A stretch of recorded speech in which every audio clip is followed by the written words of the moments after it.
All right. Analogous colors on the shirt. This one, I used yellow and red and orange. So because I think the red is the darkest color and I want the orange to stand up kind of like where the fabric is highest and it's going to catch the light, I went over all the lines with the red and I pressed pretty hard with the red. Then I did a little bit of orange next to the lines. Do not go across like this. That won't work. I won't accept that. You're going with the direction of the lines that are there. Yellow, which I want in the middle, I'm going to put that really hard right in the middle here. Before I put that yellow on, I lightly, very, very lightly shaded in with the side of my pencil and went back and forth with my pencil very lightly so there's not any shade, like there's not any line showing. Then I put my yellow on next to it. And here's the thing that I think might solve our issues with overdoing this. I'm going to give you each a little bottle of water. And let that water do the work, please. So I'm not going to touch that for a second. I'm going to let that go ahead and work its way in there. And then if I want to, I could take my pencil, I could work into it a little bit with my pencil, not too much on this. I can also go over it lightly with my paintbrush. I can also just do this. I just don't want a whole lot of paint on my fingers when I do that. Once that dries, you'll be able to tell the true color, and then you can work into it. Watercolor is not meant to work in one setting. Watercolor is layers and layers and layers. If you're doing hills or something like that, think about where the light would hit it and overlap. Hair, let's look at some hair here. Now, I know Beyonce does not have blonde hair, at least not this week. So I went through all the lines first with my dark brown. Then I put in a little bit of this kind of orangey color. I also know that she doesn't have cheap hair products. She doesn't have orange hair. It's not going to be orange when we're done. And then I put in a lot of yellow because yellow gets washed away a lot. So then I sprayed it down, kind of went over it just a little bit with my finger, made sure that I didn't have too much paint on my finger when I did that. And then I let it dry. So now that it's dry, I can tell I need more brown in there, but I'm still not going to just shade the whole thing in brown. The hair and the shirt, you have to use your analogous colors. And I want you to try the water bottle. See if that'll help us. Try to keep with the lines that are existing on there. Don't make up new lines. It's not going to work. And then after I get some of that on, I spray it. And I know I didn't put enough on there to really make a difference, but that will make that blend a little bit better. So you can try that. Leanne and Sarah, you can come up and get yours. All right. This one, you used your two colors. Eyes are on the screen. You used your two colors, but you didn't use them correctly. So here's what you're going to do.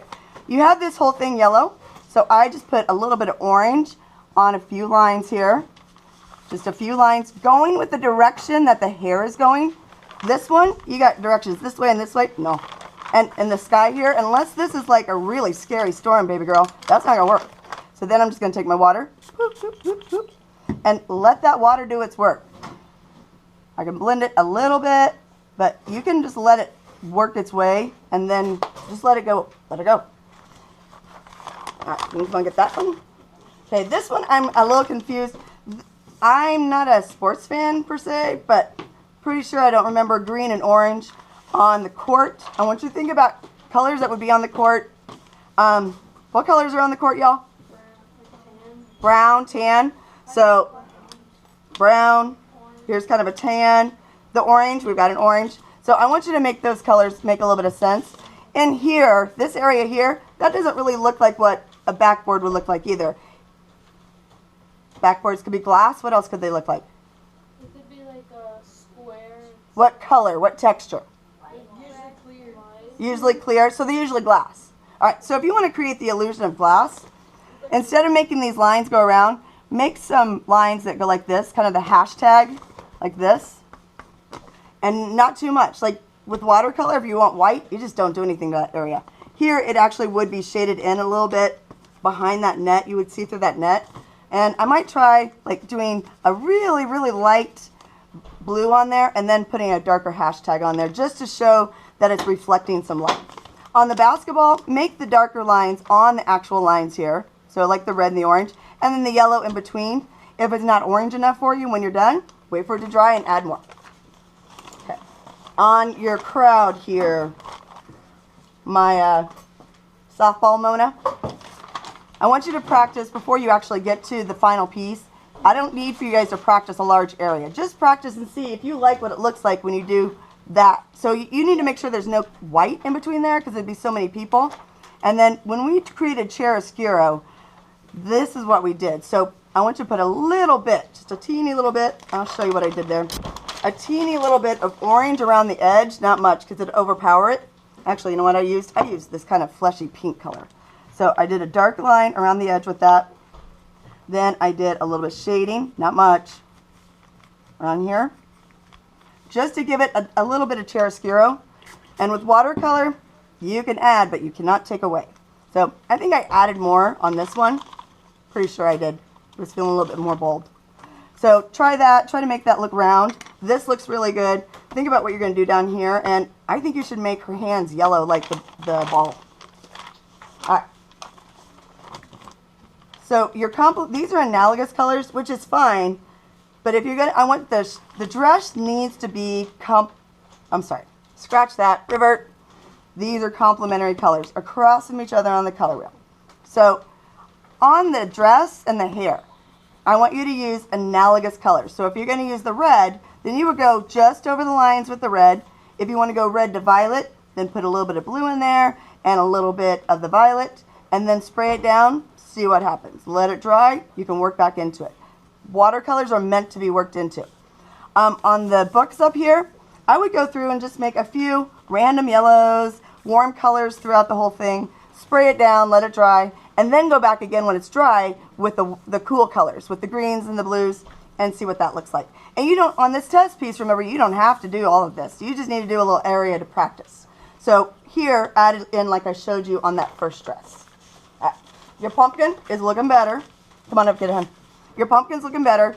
I want you to do some more layering. Again, this is chiaroscuro here. So each one of these is a round form. So put the red on the lines here. Make sure they're curved. Then do a little bit of cross hatching with your red. Then go over that red with the orange. All the way over. And then the yellow I really do press hard because it's such a light color. And then add your water.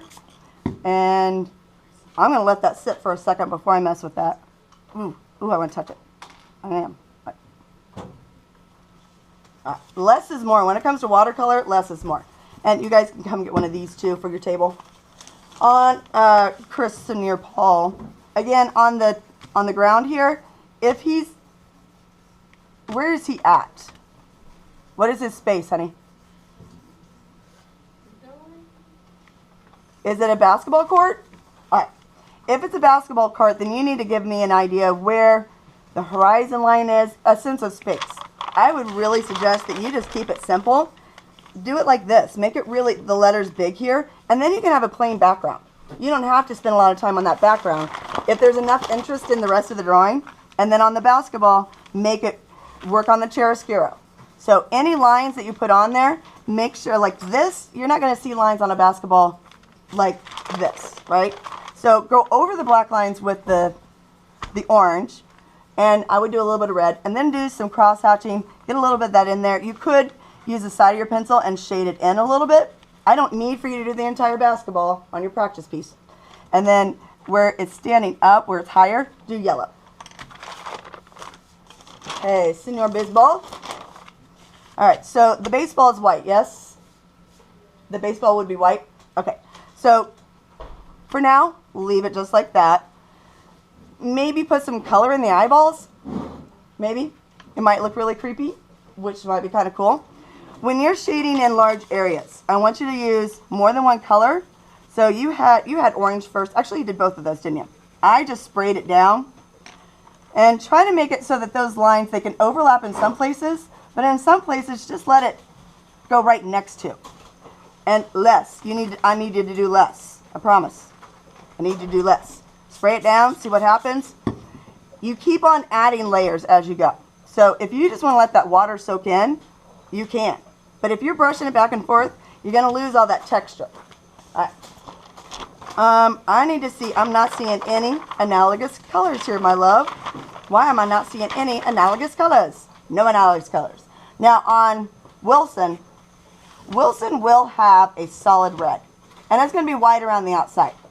So you need to use your analogous colors here before you move on, and you see that you got that. And then you could tie in some analogous colors back here into the umbrella.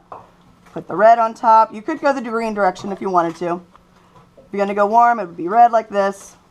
And then a little bit of orange in the middle, just like I did the basketball and the pumpkin. And then spray it down, see what works. The water, I need to make that look like water. It can be symbolic water. It doesn't have to be like realistic water, but it needs to read as water. It could be like really simple like that, but it needs to look like water. Come on up, get it. All right. Oh, this one I added some water to. That was fun. Because when you add the water, this one, it really pops those colors.